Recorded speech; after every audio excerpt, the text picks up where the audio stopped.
L'experte en patrimoine Luisa Galaise raconte mon histoire africaine. Raconte mon histoire africaine.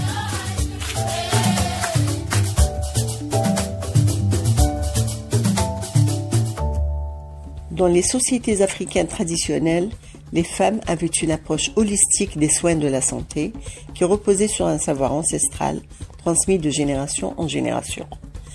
Elles se soignaient avec l'usage des plantes médicinales, associées à des pratiques spirituelles et des rites culturels, souvent sous la direction de guérisseurs traditionnels, mais aussi en s'appuyant sur des connaissances partagées au sein des communautés.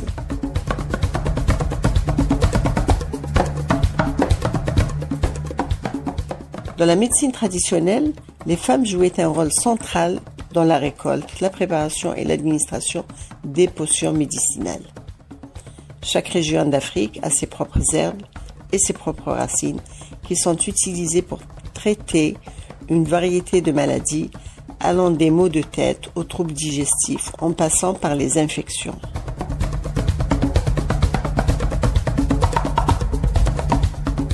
L'aloe vera est utilisé pour traiter les brûlures, les coupures et les infections de la peau.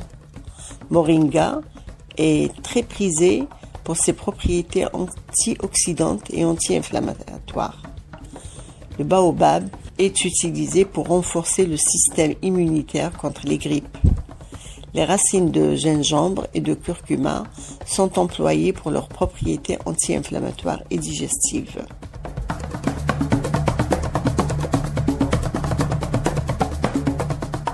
Les femmes, expertes en herboristerie, avaient une connaissance approfondie de la flore locale et savaient quelles plantes étaient bénéfiques pour telle ou telle maladie, comme les troubles menstruels, les accouchements et même les maladies psychologiques.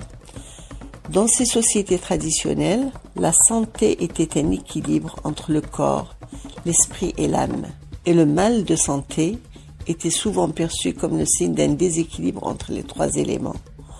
Pour restaurer cet équilibre, les femmes participaient à des rituels et des cérémonies, comptant plusieurs pratiques comme les prières et les invocations, se tournant vers les esprits et les entités spirituelles. Dans certains cas, elles faisaient appel à de grands guérisseurs traditionnels et organisaient des cérémonies de purification spéciales.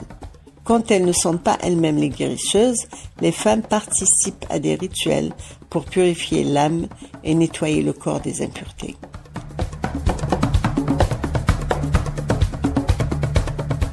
La médecine traditionnelle, qui se transmet généralement en famille, de mère en fille, est profondément liée à l'environnement naturel et aux croyances culturelles.